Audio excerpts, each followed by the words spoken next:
Hello friends, welcome to my channel The Easy Gate. I am Rahul Gupta. If you are new to my channel, please subscribe, share and like video. Don't forget to press the bell icon to get the latest update and provide your valuable comments. Hello everyone, welcome to the easy gate. तो हम analogue की series start कर चुके थे और analogue की series में हमने बीजेटी स्टार्ट कर लिया। तो बीजेटी में हमने पिछले लास्ट दो लेक्चर में कॉमन बेस और कॉमन इमिटर कॉन्फ़िगरेशन पढ़ा। वहां पे हमने देखा कि किसी भी बीजेटी में तीन रीजन हो रहे थे, किसी भी कॉन्फ़िगरेशन में तीन रीजन हो रहे थे। कौन कौन से? एक्टिव रीजन, सैचुरेशन रीजन और कट ऑफ रीजन।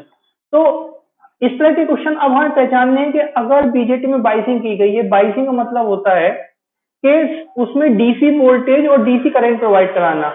कि अगर उसमें बाइसिंग की गई है तो वो बीजेटी किस रीजन में काम कर रहा है, क्या वो एक्टिव रीजन में काम कर रहा है, क्या वो सैचुरेशन रीजन में काम कर रहा है या फिर कट ऑफ रीजन में काम कर रहा है। क्यों हम ऐसा क्यों चाहते हैं? क्योंकि इस सब्जेक्ट में मेन फोकस अपना रहेगा एम्पलीफायर पर। और बीजेटी एज ए एम्पलीफायर तभी काम करता है जब उसका ऑपरेटिंग पॉइंट, अभी हम पढ़ेंगे operating point DC load line, उसका operating point BCE comma IC. जो बीसीई होता है ये वाला वोल्टेज बीसीई और कलेक्टर करंट आईसी, वो पॉइंट कहां पे हो? वो पॉइंट एक्टिव रीजन में हो, तभी बीजेटी एज ए एम्पलीफायर काम करेगा।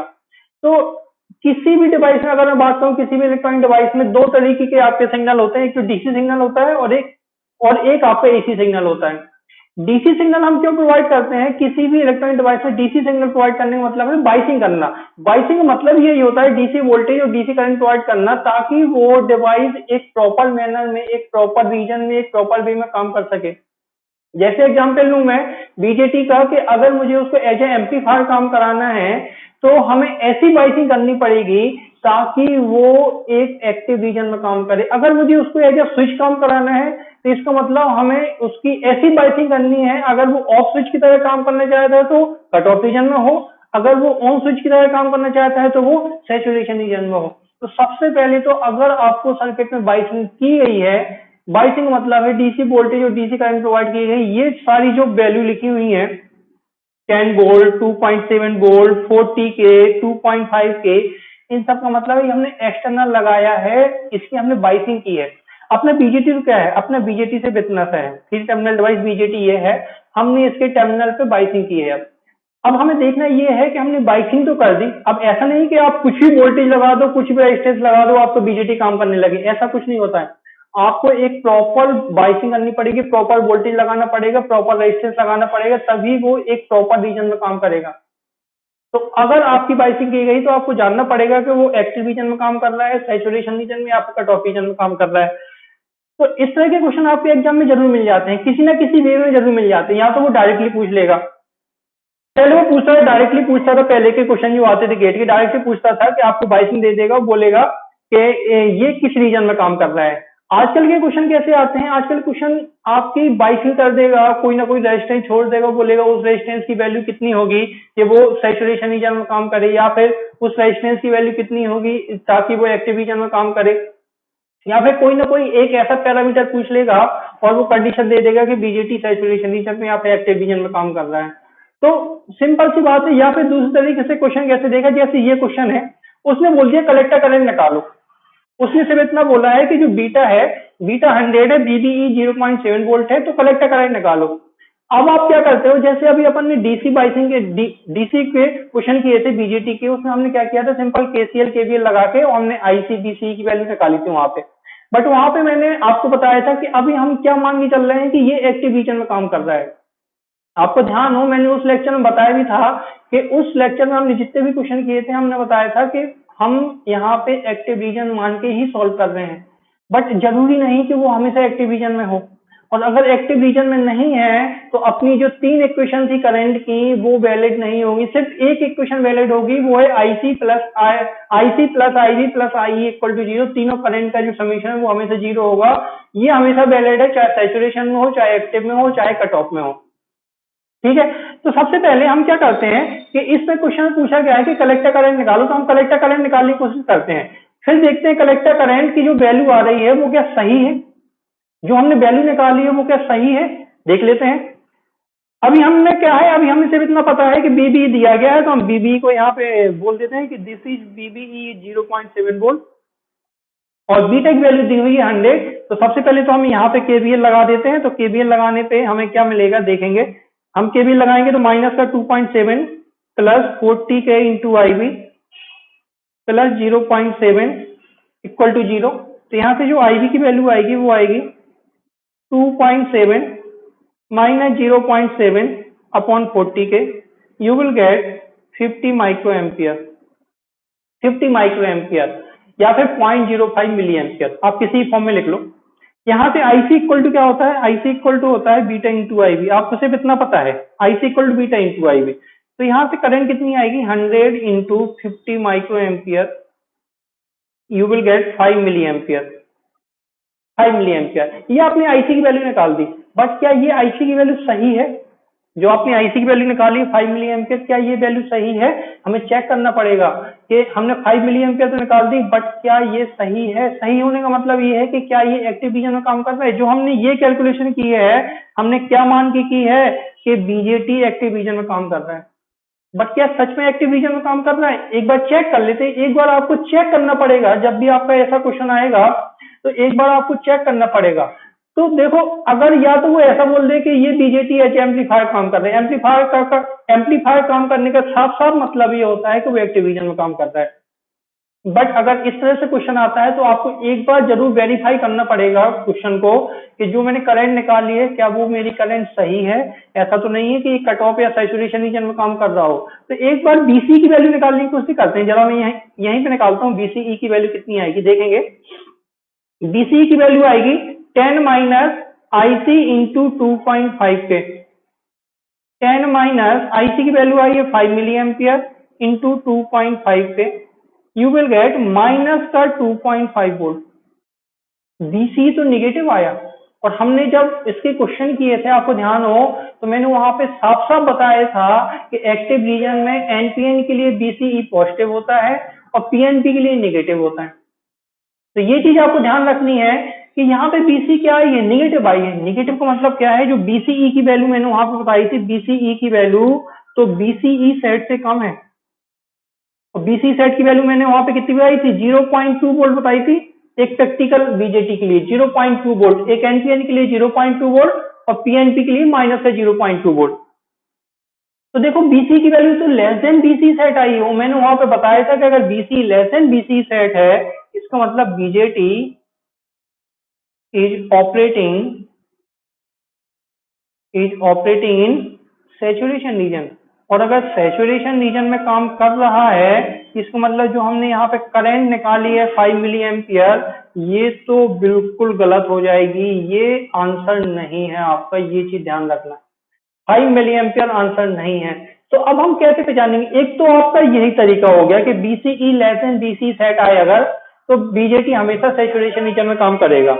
बट अब हमें क्या करना है, एक स्टेप बाय स्टेप, 3 स्टेप है, और स्टेप बाय स्टेप हमें जानना है किसी भी सर्किट में। अब कैसा भी सर्किट आ जाए, हम जो प्रोसीजर बताने वाले हैं, अब कैसा भी सर्किट आ जाए, आप उसमें रीजन ऑफ ऑपरेशन निकाल पाओगे कि वो किस रीजन में काम कर रहा है। तो एनालॉग में यही प्रॉब्लम है कि एनालॉग में आपको कुछ भी नहीं करना है। मतलब ऐसा नहीं कि आप कुछ भी करने लग जाओ, उसमें वोल्टेज करंट कुछ भी निकालने लग जाओ। आपको एक प्रॉपर वे में चलना है। अगर आप एक प्रॉपर वे में चलोगे तो एनालॉग सब्जेक्ट बहुत ज्यादा इजी हो जाता है। तो मैं वही स्टेप बताने वाला हूं आज कि आपको स्टेप बाय स्टेप कैसे पता करना है कि वो किस रीजन में काम करता है। तो स्टेप नंबर वन है, सबसे पहले क्या करो, सबसे पहले आप एज्यूम कर लो कि assume BJT is operating in saturation region। सबसे पहले अगर आपका ऐसा क्वेश्चन आता है तो पहले आपको चेक करना पड़ेगा। तो सबसे पहले आप क्या करो, एज्यूम कर लो आप कि वो सैचुरेशन रीजन में काम कर रहा है। और जब आपने सैचुरेशन रीजन में काम कर रहा है, आपने ये मान लिया है, तो जो BCE की वैल्यू होगी वो BC सेट के बराबर होगी, उससे कम नहीं हो सकती है, जिसकी वैल्यू होती है 0.2 वोल्ट फॉर NPN। जनरली ये वैल्यू आपके क्वेश्चन में दे देगा। अगर ऐसा क्वेश्चन आएगा भी तो जनरली ये वैल्यू आपको दे देगा कि BC सेट कितना है, VBE सेट कितना है। और अगर नहीं देता है, आपको सिंपल एक छोटा सा क्वेश्चन पूछ लेता है, जैसे आपके SSC JEE में कई बार पूछ लेता है छोटा सा क्वेश्चन, या फिर IAS के उसमें एग्जाम में पूछ लेता है छोटा सा क्वेश्चन, सिंपल आपको बाइसिंग दे देगा, बोलेगा कौन सी रीजन में काम कर रहा है, तो आप इस तरह से क्वेश्चन को सॉल्व कर सकते हो। एंड माइनस का 0.2 वोल्ट फॉर पीएनपी। अभी हम एनपीएन के बारे में बात कर रहे हैं, और जो बीबीई सेट की वैल्यू आप एज्यूम करोगे, VBE sat equal to, VB sat की वैल्यू होगी this is 0.8 volt for NPN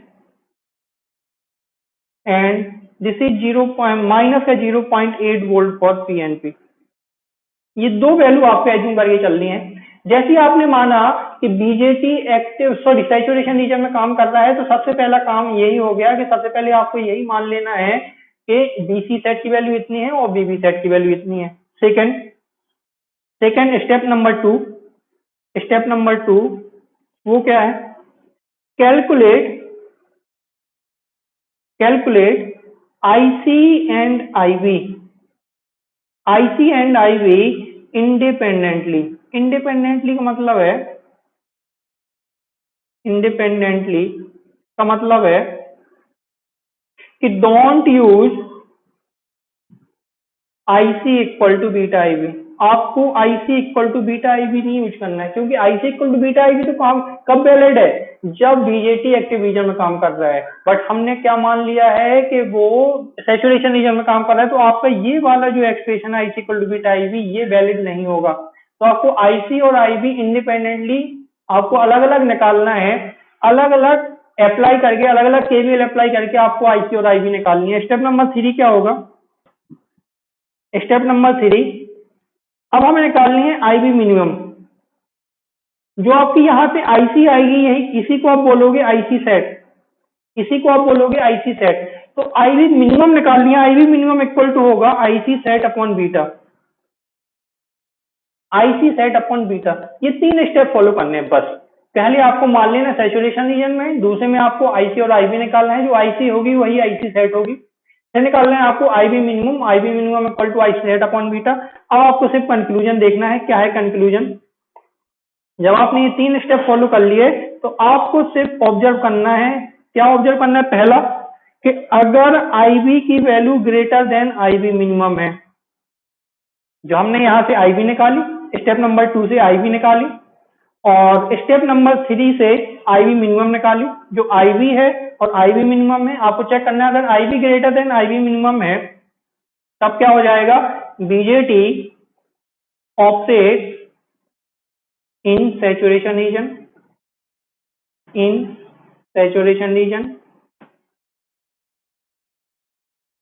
number two क्या होगा, नंबर 2 होगा कि अगर आईवी की value less than IB minimum है, यहां पे इक्वल टू का भी साइन आएगा, आईवी ग्रेटर देन और इक्वल टू आईवी मिनिमम। अगर लेस देन आईवी मिनिमम है, तो ये एक्टिव रीजन में काम करेगा, इसका मतलब अपना जम्पसन गलत हो जाएगा, बेसिकली ये एक्टिव रीजन में है। और तीसरा, जो हमने आईवी की वैल्यू निकाली है, अगर वो निगेटिव आती है, अपना कन्वेंशन क्या था कि हमने तीनों करंट अंदर की तरफ मानी थी, उसी कन्वेंशन के हिसाब से बता रहा हूं मैं कि अगर कैलकुलेट करने पर एनपीएन के लिए आईवी की वैल्यू निगेटिव आती है, इसका मतलब कि वो सैचुरेशन नहीं, वो तो कट ऑफ रीजन में काम कर रहा है। और जैसी कट ऑफ में आया, तो अपनी IB equal to IC equal to IE equal to 0 हो जाएगी, कोई भी करंट वहां फ्लो नहीं होगी, सारी करंट 0 हो जाएंगी, वो एक ओपन सर्किट की तरह काम करेगा। ये बात हो गई एनपीएन के लिए। अगर उसी जगह पीएनपी होता, तो प्रोसीजर वही सेम है, प्रोसीजर पूरा वही सेम है, बस कंक्लूजन क्या होता, ये एनपीएन के लिए हो गया। अगर उसी जगह पे पीएनपी होता तो क्या होता, कंक्लूजन यहां पे मैं मैग्नीट्यूड ले लूंगा, क्योंकि पीएनपी के लिए आईवी की वैल्यू नेगेटिव आती है, ठीक है। तो मैं यहाँ पे कंक्लूजन के लिए उसका मैग्नीट्यूड ले लूंगा कि अगर magnitude of IB greater than है मैग्नीट्यूड ऑफ आईवी मिनिमम, तो सैचुरेशन अगर magnitude of IB less than है मैग्नीट्यूड ऑफ आईवी मिनिमम, तो क्या हो जाएगा, एक्टिव। और थर्ड, अगर आईवी की वैल्यू पॉजिटिव आती है, क्योंकि पीएनपी के लिए हमेशा आईवी की वैल्यू एक्टिव रीजन में निगेटिव होती है, और अगर आईवी की वैल्यू पॉजिटिव आ गई अपनी कन्वेंशन के हिसाब से, तो वो किस में काम करेगा, कट ऑफ रीजन में काम करेगा। तो ये सिर्फ तीन स्टेप हैं, आप सिर्फ 3 स्टेप फॉलो करो। अब कैसा भी क्वेश्चन आ जाए, कोई भी पैरामीटर पूछ ले, कोई भी आपका एलिमेंट पूछ ले, आप उसको सॉल्व कर पाओगे सिर्फ 3 स्टेप से। सिर्फ 3 स्टेप याद रखना है। तो इसी क्वेश्चन को जो अपना क्वेश्चन था ये वाला, मैं अपनी मेथड से इसको सॉल्व करने की कोशिश करता हूँ कि ये किस रीजन में काम कर रहा है। अपन ने यहाँ से आंसर निकाल लिया सैचुरेशन रीजन, बट अभी अपनी आईसी की वैल्यू नहीं आई है, हमें आईसी की वैल्यू निकालनी ही पड़ेगी कि आईसी की वैल्यू कितनी होगी। ठीक, तो आईसी की वैल्यू अभी हमें निकालनी है, हम देख लेते हैं। यहाँ पे था 10 वोल्ट आई थिंक, मैं इसको फिर से बना देता हूँ। यहाँ पे था 40 के और ये था 2.7 वोल्ट, ये था 40 के, ये था 2.5 के। तो पहला स्टेप क्या है? पहला स्टेप यही है कि हम बीजेटी को एक्टिव रीजन में मान सैचुरेशन रीजन में मान लेते हैं और VCE sat equal to 0.2 volt and VBE sat equal to 0.8 volt, ये चीज कर देनी है। अब हमें क्या करना है? आईबी और आईसी निकालनी है। तो आईबी हमने अंदर की तरफ मान ली, आईसी हमने इस डायरेक्शन में मान ली। ऐसे ही है जैसे अब हमने यहाँ पे आईबी इस डायरेक्शन में मानी थी और आईसी इस डायरेक्शन में मानी थी। करंट हमेशा अंदर की तरफ माननी है, ये मैं कन्वेंशन आपको बता चुका हूँ किसी लेक्चर में। अब क्या करो, आप आईबी की वैल्यू निकालो, ये वाला केवीएल लगाओ, तो माइनस का 2.7 plus 40 K into IB plus 0.8 equal to 0। तो यहाँ से आईबी की वैल्यू कितनी आएगी? 2.7 माइनस 0.8 डिवाइड बाई 40 के। वहां पे कितनी आई थी? 50 माइक्रो एम्पियर। ये कुछ 50 माइक्रो एम्पियर से थोड़ी कम आएगी, ये आएगी 45 माइक्रो एम्पियर। आप चेक कर लेना, 47.5 माइक्रो एम्पियर। अब आईसी की वैल्यू आप कैसे निकालोगे? तो आप आईसी की value beta into IB use नहीं करोगे, वो तो आपको एक्सप्रेशन यूज करनी नहीं है। क्यों? क्योंकि बीटा इंटू आईबी तो सिर्फ एक्टिव रीजन में, हम क्या मान के चलेंगे? ये सैचुरेशन रीजन में है। अब हम कैसे निकालेंगे आईसी? तो इस वाले लूप में हम केवीएल लगा देंगे। तो हम क्या लगाएंगे? माइनस का 10 plus 2.5 K into IC plus 0.2 equal to 0। तो यहाँ से आईसी की वैल्यू आएगी 10 minus 0.2 divide by 2.5 K. You will get 3.92 milli ampere. जो आपकी आईसी की वैल्यू आएगी वो आएगी 3.92 एम्पियर। यही हो जाएगी आईसी सेट। तो ये था अपना पहला स्टेप, ये था सेकंड स्टेप। थर्ड स्टेप में हमें निकालना है आईवी मिनिमम। आईवी मिनिमम निकाल देते हैं। आईवी मिनिमम इक्वल टू क्या बताया मैंने? IC sat upon beta. IC set कितना है? 3.92 divide by 100। You will gate 0.392 या फिर 39.2 माइक्रो एम्पियर। सिंपल ये निकल के आ जाएगा 39.2 माइक्रो एम्पियर। अब आप ऑब्जर्व करो, ये वैल्यू हो गई आईवी की, कितनी आई? 47.5। ये वैल्यू हो गई आईवी मिनिमम की, कितनी आई? 39.2। अब आपको सिंपल चेक कर लेना है, क्या आईवी की वैल्यू आईवी मिनिमम से ज्यादा है? यस, आईवी की वैल्यू आईवी मिनिमम से ज्यादा है। इसका मतलब कि ये किस में काम कर रहा है? बीजेटी। बेसिकली ये बीजेटी सैचुरेशन रीजन में काम कर रहा है। और अगर सैचुरेशन रीजन में काम कर रहा है, इसका मतलब जो आईसी की वैल्यू होगी, आंसर जो होगा, आंसर कितना होगा? 3.92 मिली एम्पियर। आंसर होगा 3.92 मिली एम्पियर, ना कि 5 मिली एम्पियर जो आपने पहले निकाल दिया था 5 मिली एम्पियर, वो आंसर गलत है। आपका आंसर होगा 3.92 मिली एम्पियर। ये क्वेश्चन गेट का ही है और ऐसे क्वेश्चन जरूर पूछे जाते हैं।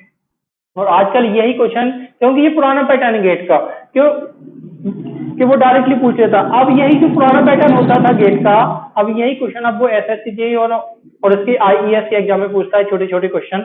तो आई होप ऐसे क्वेश्चन आपको क्लियर हुए होंगे। अब दूसरी प्रॉब्लम क्या आती है? अभी मैंने क्या किया था, इमीटर को डायरेक्टली ग्राउंड कर दिया था। अगर मैं इमीटर को डायरेक्टली ग्राउंड ना करके यहाँ पे एक रेजिस्टेंस लगा दूं, तो मैं अब वो क्वेश्चन लेता हूँ कि एक इमीटर और ग्राउंड के बीच में अगर एक रेजिस्टेंस लगा है, तो ऐसे क्वेश्चन को फिर हम कैसे सॉल्व करेंगे? देखते हैं वो क्वेश्चन। ये है वो क्वेश्चन जिसमें मैंने क्या किया है, एक रेजिस्टेंस लगा दिया इमीटर और ग्राउंड के बीच में 2 किलो ओम का। अब हम इसको कैसे सॉल्व करेंगे? ध्यान से देखेंगे जरा इस क्वेश्चन को। अपना स्टेप तो वही है कि यहाँ पे हमने आईबी मान ली, यहाँ पे हमने आईसी मान ली और यहाँ पे हमने आईई मान ली। अब वहां पे हमने क्या यूज किया था? IE equal to 1 plus beta into IB use कर लिया था। बट अब हम यहाँ पे वो एक्सप्रेशन यूज नहीं कर सकते। क्यों? क्योंकि वो एक्सप्रेशन वैलिड होता है सिर्फ एक्टिव रीजन के केस में। बट हम क्या मान के चलेंगे, पहला स्टेप यही होता है कि हम इसको मान के चलेंगे ये सैचुरेशन रीजन में काम कर रहा है। देख लेते हैं सैचुरेशन रीजन में BB sat equal to 0.8 volt, BC sat equal to 0.2 volt. अब हम कैसे सॉल्व करेंगे, पहले हम लगाएंगे यहाँ पे लगाएंगे। तो देखो हम यहाँ पे केवीएल क्या लिखेंगे, -2.7 plus 40 K into I we plus का 0.8 और यहाँ पे आ जाएगा माइनस का 2a K into I E equal to 0। अब हमें आई ई को आई बी और आई सी के फॉर्म में लिखना है, तो ये वाला एक्सप्रेशन तो हमेशा वैलिड है ना, I E plus I B plus I C equal to 0। ये किसी भी रीजन में हो, चाहे एक्टिव में हो, चाहे कट ऑफ में हो, चाहे सैचुरेशन रीजन में हो, ये एक्सप्रेशन हमेशा वैलिड है। तो यहाँ से अगर मैं आई ई इक्वल टू लिखूंगा तो क्या लिखूंगा, माइनस का आई बी प्लस आई सी, ये एक्सप्रेशन हमेशा वैलिड है। तो मैं क्या रख दूंगा, आई ई की जगह माइनस का आई बी प्लस आई सी, तो माइनस माइनस हो जाएगा प्लस। तो अपने पास इक्वेशन क्या आएगी देखेंगे, यह आ जाएगा 40 K into I B plus हो जाएगा 2 के into I B plus I C equal to 1.9। तो यहाँ से बचेगा 42 के इंटू आई बी प्लस 2 के into I C equal to 1.9, equation number 1। Equation number 1। Second equation हम कैसे बनाएंगे, इस वाले लूप में लगा देंगे केवीएल। तो क्या लगाएंगे, माइनस का 10 plus 2.5 K into I C plus का 0.2 और माइनस हो जाएगा यहाँ पे माइनस का 2 के into I E equal to 0। Again I E की वैल्यू रख दो, यहाँ पे क्या रख दोगे, आई की वैल्यू माइनस का आई बी प्लस आई सी। तो देखेंगे यहाँ से माइनस माइनस हो जाएगा प्लस, तो यहाँ से बचेगा 2 के into I B plus 4.5 K into I C equal to 9.8। Equation number 2। आपके पास दो इक्वेशन आ जाएंगे, इस तरह के क्वेश्चन आपको ऐसे सॉल्व करने हैं, आपके पास दो इक्वेशन आ जाएंगे। अब आप इन दो इक्वेशन को सॉल्व करके आई बी और आई सी की वैल्यू निकालो। जब आप आई बी और आई सी की वैल्यू निकालोगे, आप घर पे सॉल्व कर लेना, मैं यहाँ पे वैल्यू दे रहा हूँ। जो आई बी की वैल्यू आएगी वो आएगी माइनस का 5.97 इंटू 10 पावर माइनस 5 एम्पियर, और जो आई सी की वैल्यू आएगी वो आएगी 2.2 इंटू 10 पावर माइनस 3 एम्पियर। अब जरा ऑब्जर्व करो, आई बी की वैल्यू नेगेटिव आ गई। अगर आई बी की वैल्यू नेगेटिव आ गई तो बेसिकली ये तो किस में काम कर रहा है, ये तो कट ऑफ रीजन में काम कर रहा है। और अगर कट ऑफ रीजन में काम कर रहा है तो सारी की सारी करंट क्या हो जाएंगी, इसकी जीरो हो जाएंगी। आंसर क्या होगा इसका, जीरो एम्पियर होगा। इसमें कोई भी करंट फ्लो नहीं होगी, क्योंकि आई बी वैल्यू अगर निगेटिव आ गई समझ लो ये ना तो सैचुरेशन रीजन में है ना ही एक्टिव रीजन में है, बल्कि ये किस में है, ये तो कट ऑफ रीजन में। हाँ, अगर सॉल्व करने के बाद में मैं आपको इसी में बताता हूं, अगर सॉल्व करने के बाद आपको पता चलता कि ये एक्टिव रीजन में काम कर रहा है तो आपको क्या करना है फिर। अगर एक्टिव रीजन में काम कर रहा है इसका मतलब अब बीसीई की वैल्यू 0.2 वोल्ट नहीं होगी, जो आपने VC sat equal to 0.2 volt मान लिए हैं, अब वो बीसी सेट की वैल्यू 0.2 वोल्ट नहीं होगी। अगर एक्टिव रीजन में काम करता, इस कैलकुलेशन के बाद आपको पता चलता कि वो एक्टिव रीजन में काम कर रहा है, तो आपको क्या करना है, अगेन कैलकुलेट करना है, again recalculate the value of IC by considering. क्या कंसीडर करके चलना है, अगर एक्टिव पे काम कर रहा है तो वीबीई एक्टिव की वैल्यू जो होती है वो होती है 0.7, जो आपको दी जाती है हर क्वेश्चन में, 0.7 वोल्ट। मैं ये तब बता रहा हूं जब ये कैलकुलेशन करने पर, जो आपने ये वाली कैलकुलेशन की है, आपको पता चलता कि एक्टिव रीजन में काम कर रहा है, तब आप आईसी कैसे निकालोगे, तब आप आईसी निकालोगे VBE active equal to 0.7 volt मान के, और अपना वही प्रोसीजर जो हम डीसी एनालिसिस में करते थे, जो मैंने पिछले लेक्चर में आपको बताया है, डीसी एनालिसिस में आपको कैसे सॉल्व करना है आईसी निकालना, आप उसी प्रोसीजर से फिर आईसी और बीसीई की वैल्यू निकाल सकते थे।